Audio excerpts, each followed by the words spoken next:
My parents kicked me out to give my room to my brother's wife. "You're a burden anyway," they said. As she dumped my clothes on the street, I left without a fight and just smiled. 2 months later, they showed up at my door, desperate. My 23 million brother Carlos, 27 million, got married to Ellen, 25F, last month after dating for just 3 months. I should have seen the shitstorm coming when she started making comments about my room during their first visit.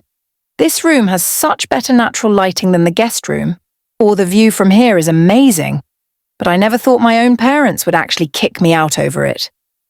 Yesterday, I came home from work to find Ellen throwing my stuff into garbage bags while my mum Rhonda watched from the doorway. Not packing boxes, fucking garbage bags. They didn't even wait for me to get home before starting. "What the hell are you doing?" I asked, watching my clothes spill onto the floor as Ellen roughly yanked another drawer open. "Oh, good, you're home," my mum said, like this was totally normal. "Ellen and Carlos need more space, so we're giving them your room. The guest room is too small for a married couple." I stood there watching Ellen manhandle my laptop, nearly dropping it as she shoved it into a bag. "Careful with that," I snapped, moving to grab it from her. "That's a work computer. Don't talk to her like that." My brother Carlos appeared from nowhere, getting in my face. "Show some respect to my wife." "Respect? She's throwing my stuff in trash bags." That's when my dad Henry came thundering up the stairs. "What's all this yelling about? Dario, are you giving Ellen trouble?" Of course. Of fucking course he'd assume I was the problem. It's been like this ever since Carlos was born. He was the golden child who could do no wrong. And I was just there. The spare. The backup plan. "I just got home to find them throwing my stuff out," I said, trying to keep my voice steady. "No warning. Nothing." "We told Carlos and Ellen they could have your room 2 days ago," my mum chimed in. "It's not our fault you're never around to hear these things." I wanted to scream. I work 50-hour weeks at Dad's business, doing all the back-end work he's too technologically illiterate to handle himself. The only reason I'm never around is because I'm always working. "You're 23, Dario," my dad said in that condescending tone I've heard my whole life. "It's time you moved out anyway. You're becoming a burden." A burden. The word hit like a punch to the gut.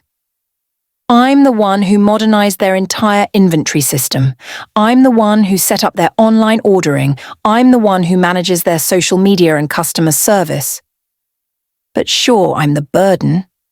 Ellen smirked as she dumped another drawer of my clothes onto the growing pile. "Don't worry, I'll take good care of your room. I'm thinking of painting it sage green. It'll look so much better than these dark walls."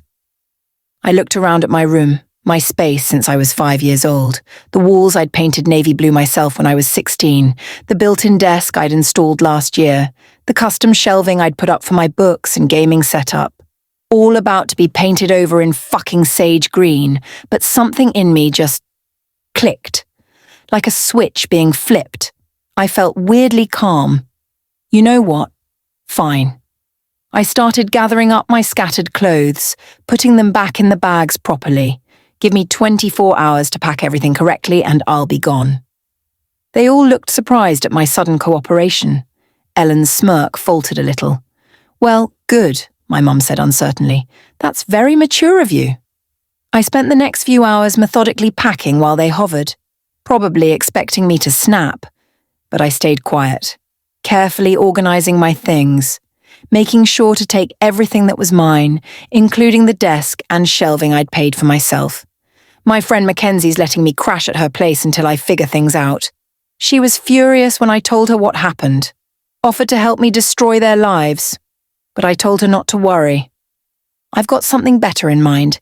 See, what my family doesn't know is that I've been preparing for something like this. Not this exactly, but I knew someday they'd try to screw me over. I've got savings, I've got connections from working with Dad's clients. And most importantly, I've got all the passwords and access to every system I set up for their business. They never bothered to learn how any of it works. I'm not going to do anything illegal. I don't need to. They just handed me everything I need to destroy them completely legally. Dad wants to call me a burden? Fine. Let's see how well they handle the burden of running their business without me. Update 1, hey Reddit.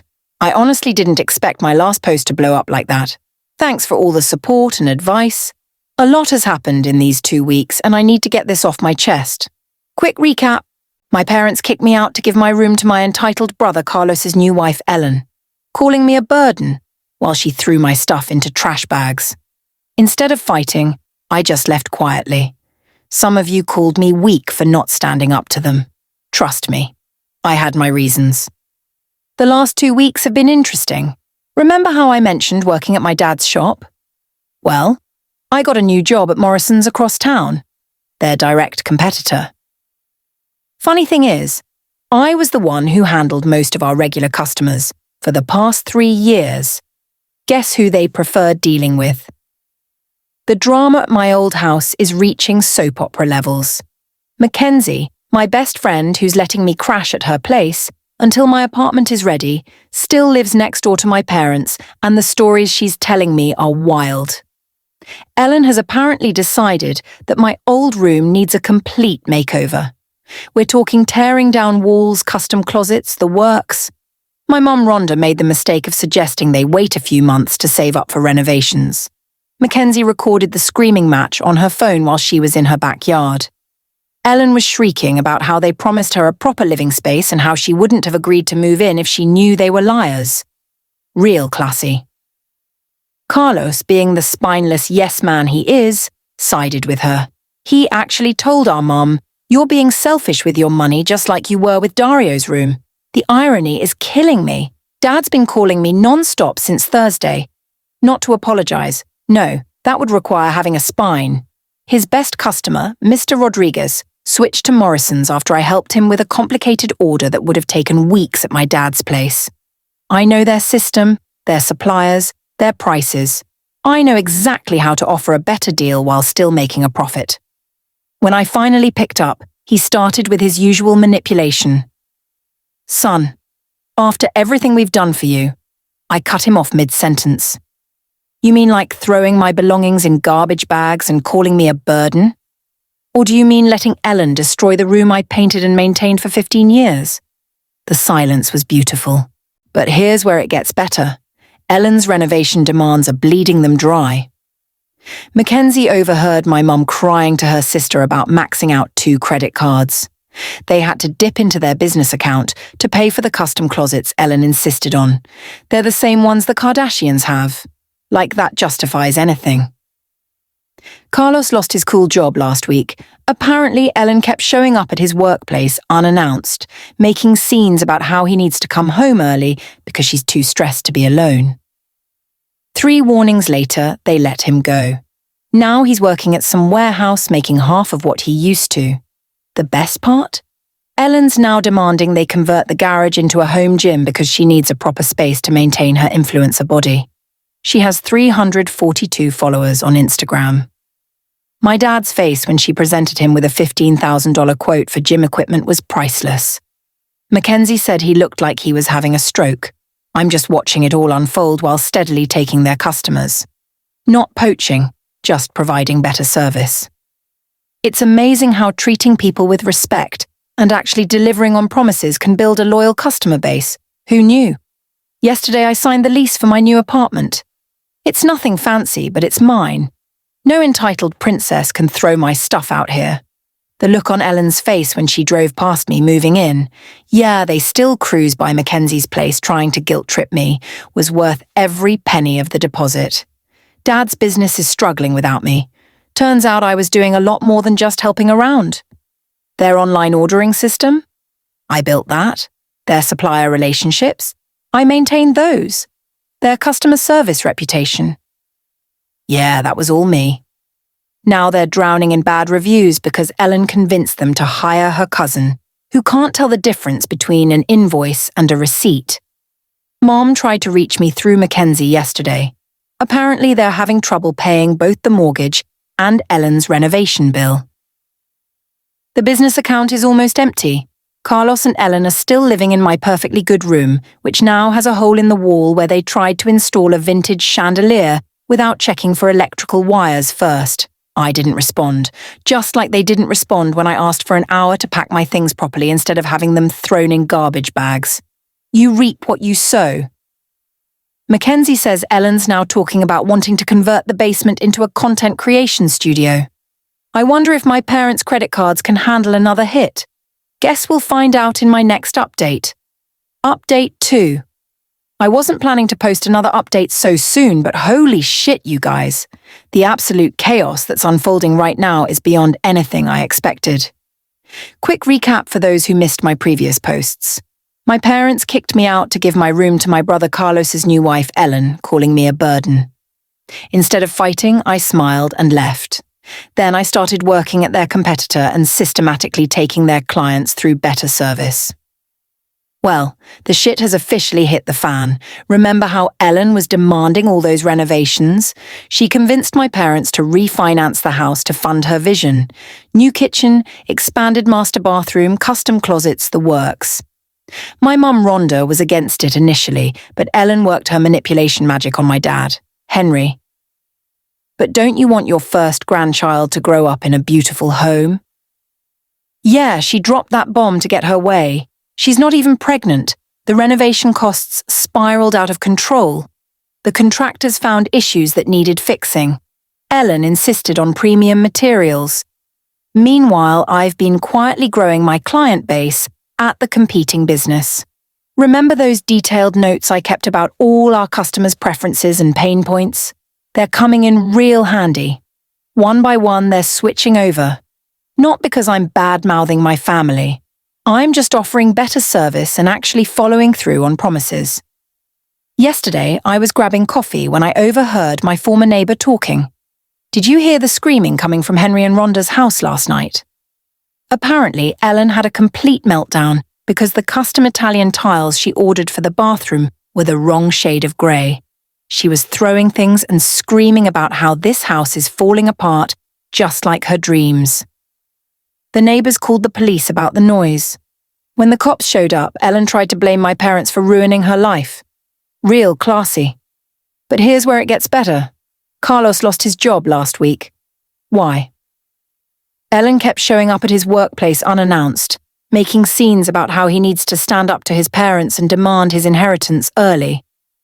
She actually screamed at his boss for exploiting Carlos by making him work 40 hours a week. They asked him to take a leave of absence. He quit instead. The family business is circling the drain. Turns out I was handling way more than they realised. Dad's getting desperate. He tried calling 3 times this week, left a voicemail saying they need to talk about the business. Mum sent a text saying they missed my help around the office. Yeah, should have thought about that before calling me worthless and throwing my stuff in garbage bags. Mackenzie, my friend who helped me when they kicked me out, works at the bank where my parents have their business account. She didn't give me any private details, but apparently they tried to get another loan. Denied. Their credit is shot from all the renovation debt. Ellen's still demanding more upgrades, though. Now she wants the backyard redone because the neighbours can see into her space. Carlos and Ellen have started fighting too. I heard through mutual friends that she's blaming him for not having enough money to finish the renovation. She thought his parents were loaded and he'd inherit a successful business. Now she's realising they're just regular people with a failing business and a mortgaged house. Last week she threw his PlayStation out the window during a fight. That was his main entertainment since losing his job. The karma train isn't stopping there. Remember how Ellen insisted on firing Maria, our longtime housekeeper, because she didn't like the way she looked at her? Maria now works for me. She's actually helping manage the new clients I've taken from my parents. Turns out she has amazing organisational skills that my parents never utilise. She's making better money now and actually gets treated with respect. Dad's drinking more. The neighbours see him sitting in his car in the driveway late at night just staring at the house. Mum's lost weight from stress.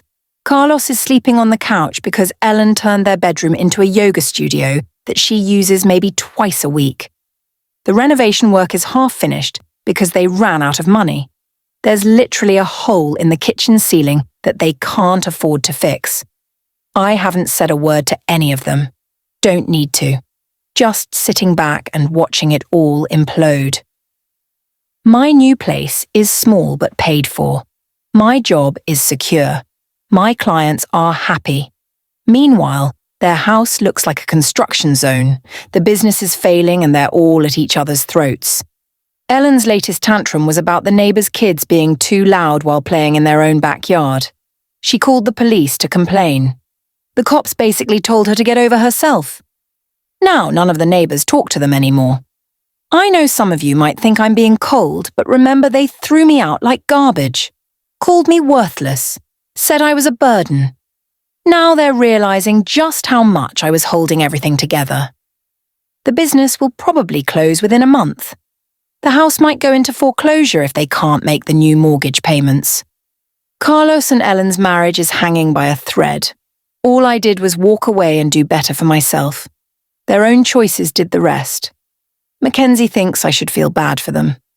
I don't. Not even a little bit. They made their bed. Now they can lie in it. Their calls go straight to voicemail. Their texts get read but not answered. They burned that bridge when they chose Ellen over their own son. Just got another missed call from Dad while writing this.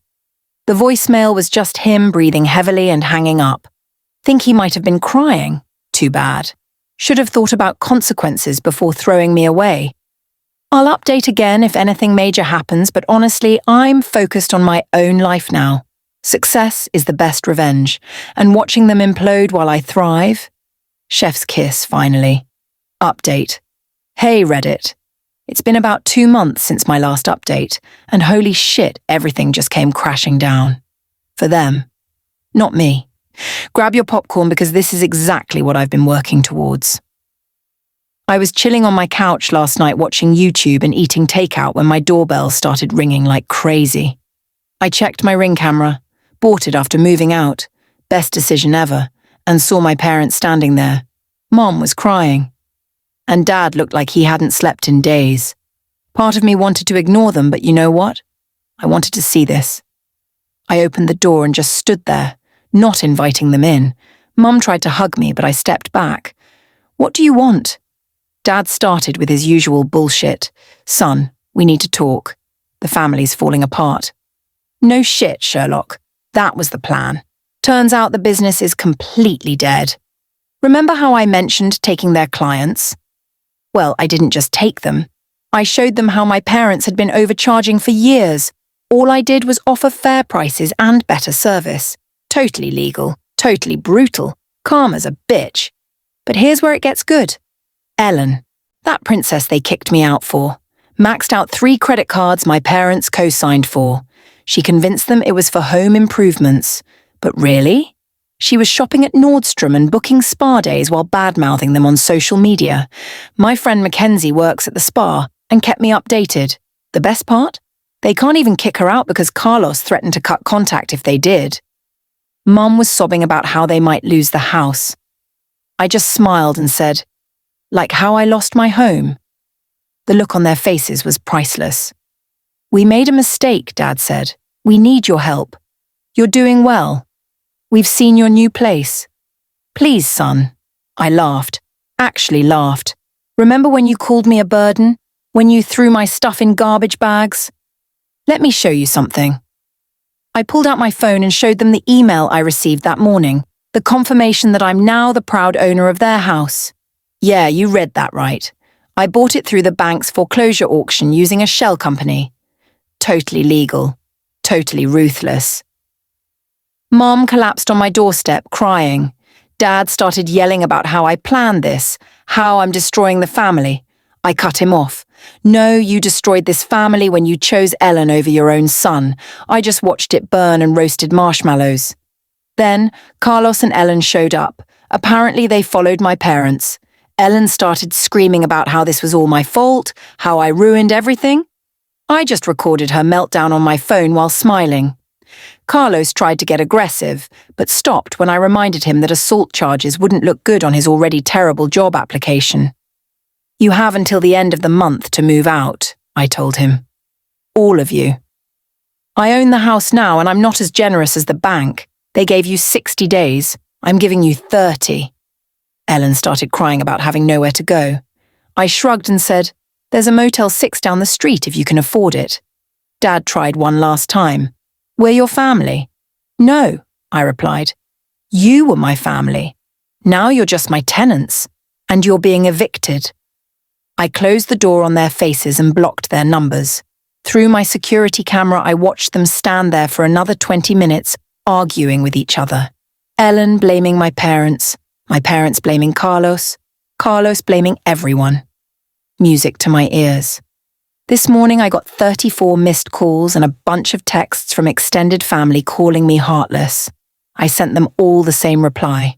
A screenshot of Ellen's credit card statements showing how she spent $23,000 on designer bags while my parents were missing mortgage payments. The best part? I'm moving into my old room next month, already planning to renovate the whole house, thinking of renting out the other rooms to actually deserving people who need a fresh start. Someone suggested I should forgive them, maybe help them out. Nah. They chose this path when they threw me out. Actions have consequences and I'm not their safety net. For those wondering, yes, this is all legal. Yes, I planned this from the moment they kicked me out. And no, I don't feel bad. They showed me who they really were and I believed them. Now they get to live with their choices. Thanks for watching this video. Please like this video and subscribe to the channel.